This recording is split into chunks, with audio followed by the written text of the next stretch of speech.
All right, I want to go, as I said, back to this whole issue of Facebook and social media, all of the ways in which we get our news feed, because, you know, the life has changed, hasn't it, in the last decade or so, but I want to take it from the angle of what it means to you.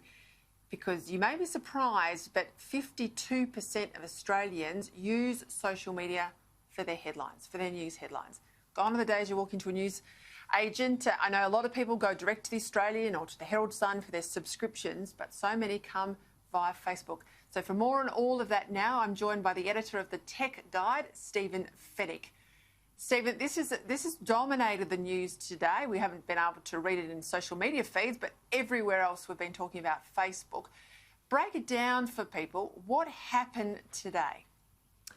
Well, basically, any links from any Australian news sites were suddenly banned from the Facebook platform. So if say, a reader from my website, from Tech Guide, wanted to share a story from my site to Facebook, a notification would come up to say, sorry, this has been blocked because of Australian legislation, and they were unable to share that information. Similarly, Facebook pages, mine included, were suddenly empty. There were no posts there. And again, I wasn't able to share any of my stories on the Facebook platform either. So, and this ranged across the board to not only the major news sites, of course, like News and Sky News and the Herald, but also too to community pages and independent pages, government department pages where there was literally life-saving information that was prevented from getting to readers, to users, and it was just a total blackout. So where they draw the line on this, we're yet to see, but it's affecting everybody. Yeah, and look, they like to say that they're just an agnostic platform that allows people to share content, but they're acting like editors today in the way in which they went through, particular news sites and were taking off content. And doesn't that just amplify the government's argument on two parts? One, they're extremely powerful, and they have to have the same responsibilities if they want the same powers as legitimate news companies do in Australia.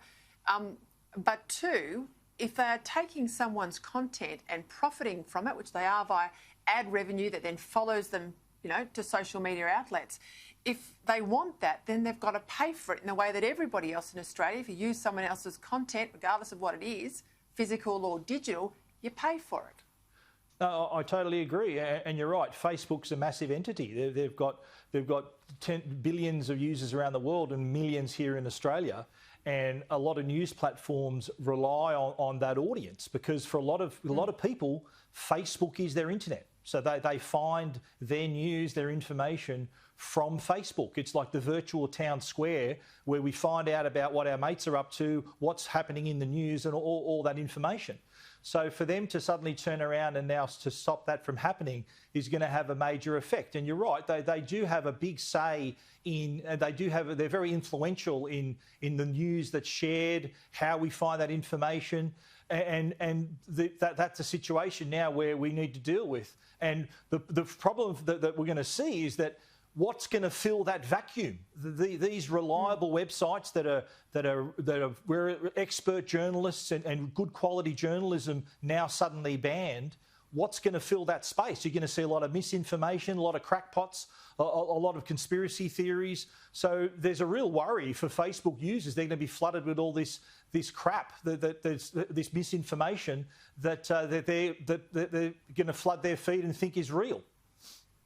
So if Google can do a deal, and it's done deals with a number of media companies now to appropriately pay for the content, but Facebook won't, and it's having this fight with the government, this is not so much about Australia, as important as we like to think we are. This is because they fear that this will be pattern legislation in France, in Britain, in the United States in particular. Isn't that the real push here from Zuckerberg and Facebook? Completely. I think the bottom line is what they're looking at here. And their argument is that Facebook is not like Google. Facebook is not where people search for news. Facebook is where people find news. But what they didn't say in that sentence is they still profit from those links, from that information. If I share a link on Facebook, it comes back to me. So there's a little bit of data that tracks me. The people so explain that for people, because I think, Stephen, explain that for people at home, because I think that is the crux of the issue. Absolutely, yeah. Well, Google, we know they deal with data. So when there's services like Google and Facebook, which are free, we are the product. The people who use those services become the product. So all the data that we generate, our location, the things we like, the places we visit, those little data trackers follow us everywhere, including Facebook. So Facebook, they take note of what you like. They take note of the news stories you read. They take note of those news stories you share. So, and all that comes back to you in the form of targeted ads and information used to make them more money. So for them to say that, look, we're no Google, but yeah, they're still making money off the sweat of journalists, I think that's pretty hard to accept. They are making that money. And you're absolutely right. I think Australians are starting to understand they are the product. Stephen Fenech, editor of The Tech Guide, thanks as always for your time. Thank you. Pleasure.